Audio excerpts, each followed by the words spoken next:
The other story I wanted to cover with you is, it's a lot more lighthearted. I think in these times, it's Sure. good when we can all have a thing that we can kind of point and laugh at.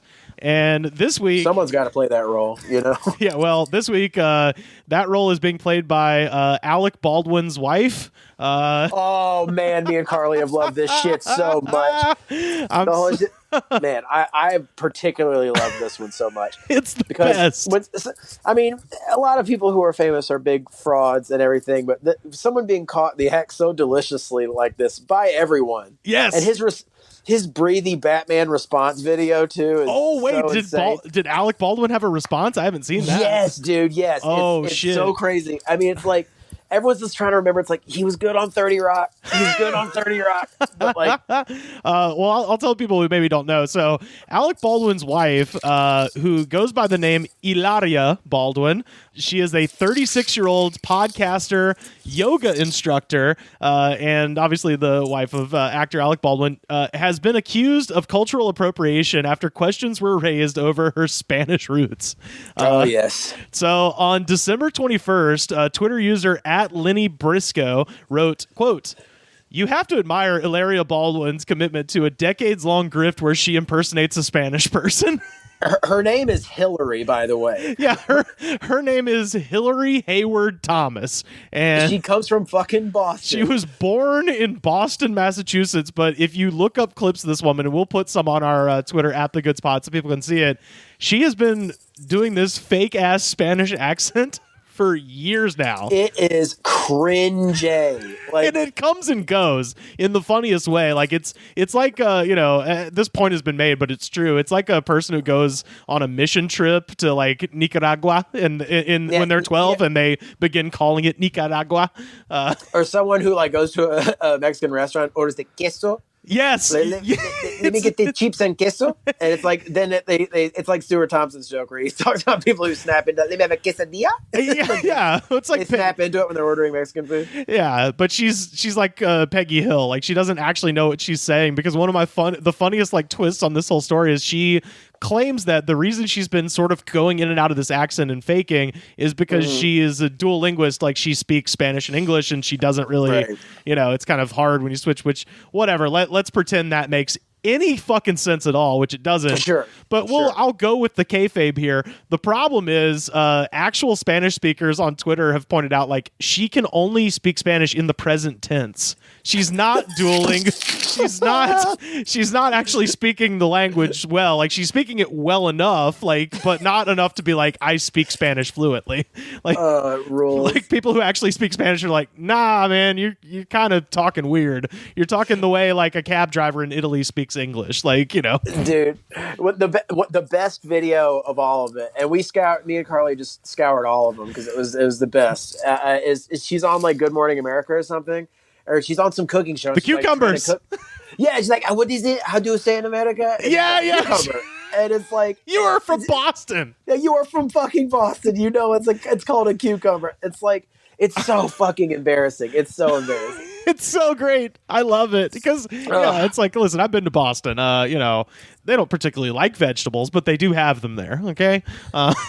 She also took to one of the most legit ways of to address after being disgraced. There are two real ways of addressing the masses, and one is Twitter, and the other is a front-facing video on Twitter. Oh, yes. Where she's wearing lounging pants like those with the nutcracker on them, so it's kind of Christmassy. This is the I'm real approach. Yes, yes.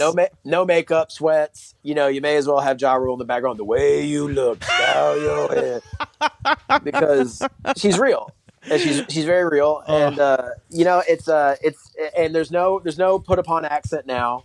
Which, don't you think if you're selling this fiction, you would like try to nuance it more instead of just dropping it completely. Yeah, well, I want to say, everything with me always goes back to this, but I mean, this is relevant. I can trace this right back to wrestling. There is currently a woman who wrestles on WWE. Her name is Lana. She used to be the spokesperson, like the manager for this big evil Russian bad guy, and she spoke in a thick Russian accent, and she would always come out and be like, Vladimir Putin is better than your Obama, and people would boo her and shit.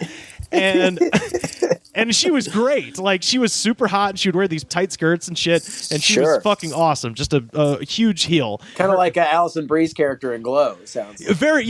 Precisely. Yeah, it's exactly in that sort of tradition. And then her husband is now actually on the other show. He wrestles for AEW, but she's still on WWE, and now she has just dropped the accent. She's just like a regular, like, hot girl now.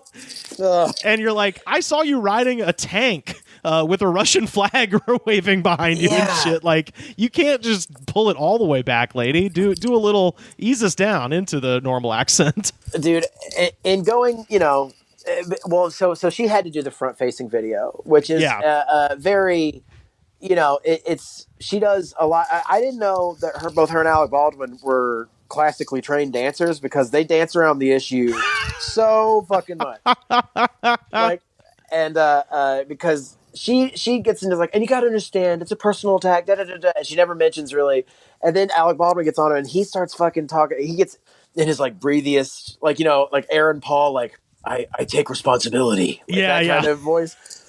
And but like it's so breathy, and like he talks about how he, like, most things in the media are a lie, and dude, you gotta watch it. I didn't know he did an appearance at the end. I was just watching her, and it was so cringy. I was like, I can't, and I turned it off. So I didn't. Oh, it's his own video. It's his own video. It's a very compact, very succinct 7-minute video. Fuck. Where he talks about, like, how most of the people he's known have been lied about, and then he's like, then it just devolves into like just very pregnant pauses, and him going like, consider the source. Consider the source. Consider the source. I mean, he's like whispering it. He's like, consider the source. Oh, man. It's so delightfully weird. How long, because now that Trump is gone, his regular gig is over. How long before Alec Baldwin becomes liberal Randy Quaid? I mean, it's a good point. The first thing I was thinking about when watching that, well, obviously it's just like, he's fucking nuts, and like I did the first thing, I bargained with myself too. I was like, I love 30 Rock. Yeah, Glenn Ross, man. Glenn Ross, and he's great in The Departed. Just because he's a great actor doesn't mean he's not allowed to be a complete fucking nutball. No, quite the opposite. If anything, if 2020 has proved anything, it's that wildly talented people are often insane.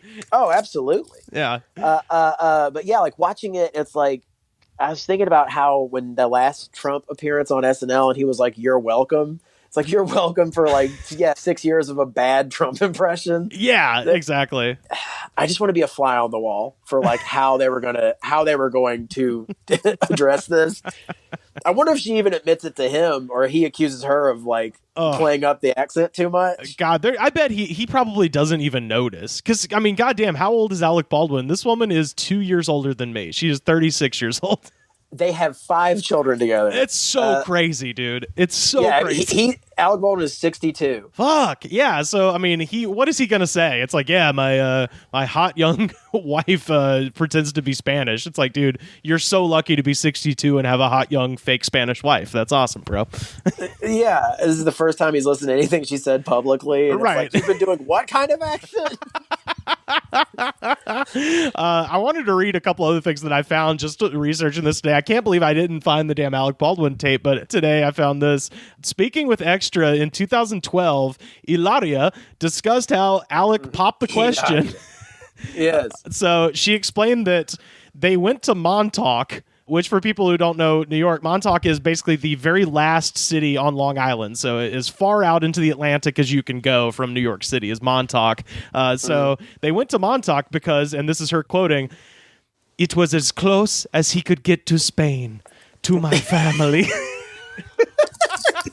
And also, her family lives in Boston. Well, so that's the weird thing. No, I think, do they live in Spain? Her dad moved to Spain like when she was 19 or something. Like, that does not count. Well, it's like, to bring it back to Nashville, it's like when people from LA move to Nashville and then they just get a bunch of fucking cowboy boots and cowboy hats and they're like, howdy, y'all. It's like, no, you're a fucking LA douchebag. You are not from the South. Last month on her podcast, Mom Brain, Baldwin. I've been having mom brain as of late.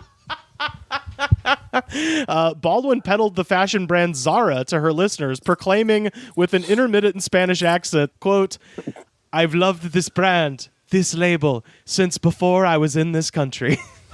Meaning like when America. when you were in the womb, because then you were also in this country. Yeah. It's the fucking best.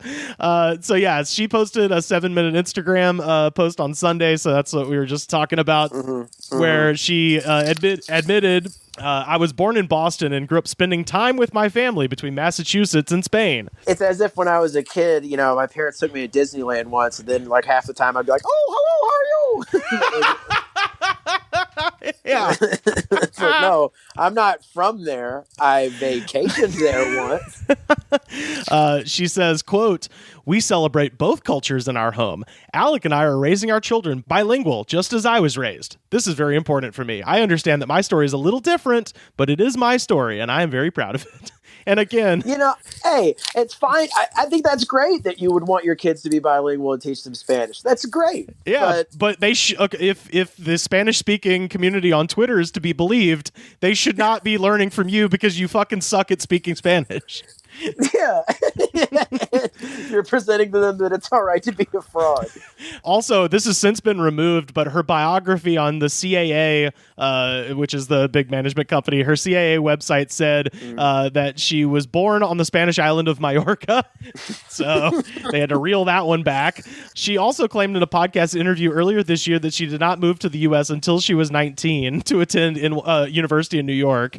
She explained that she, in the most recent, when she finally had to come clean, she explained in the video Sunday that she grew up using the name Hillary in the U.S. and Hilaria in Spain before consolidating them under just one name, Hilaria. Sure. Meanwhile, her former high school classmates on Twitter have disputed her claims. One man named David Golan tweeted, "Haters gonna hate." Yeah. Tweeted, quote, "I went to high school with Hillary Hayward-Thomas in Boston, and she had absolutely no accent." I went to fucking high school with Hillary, and I'll tell you something right now. She had brutal. She had no accent, all right? It was fucking brutal. As a matter of fact, none of us have accents. Yeah, I just sound like I'm from America. What of it? Fuck you. Yeah. She's from Spain. I'm from fucking Australia, right? Hilaria's own cousin has now chimed in saying that Hilaria is, quote, 0% Spanish. And also even more classmates have now come forward to allege that she used to have much paler skin and blonde hair. So there's also like a Rachel Dolezal element to this too, where if you look at pictures of her, she has tanned the ever-loving shit out of herself. And a lot of those pictures were like, that is, ooh, yeah, you're getting into some water here. That's the worst part. That's the voice is bad. The tanning is the actual like YouTube cringe worst part. And I just want to say it has been over 20 years now since Madonna started faking that little English accent, and I'm just so glad that we have something new to make fun of. That is the thing too. Like English accents, we've all felt fine. Like having. If me and Carly have been rewatching Twilight Zone, and pretty much every actor in there is like, "But what do you mean? I'm from Chicago." Oh yeah, like every act that was the way actors talk. They just had like a tiny English lilt. Right. I'll excuse her being like pretending like she's from England or whatever. Yeah, that was very funny. But I just like now we have a new flagpole to rally around and laugh at. And I think it's hilarious or hilarious. Hilarious. Heyo. Muy bueno. Muy, muy, muy bueno.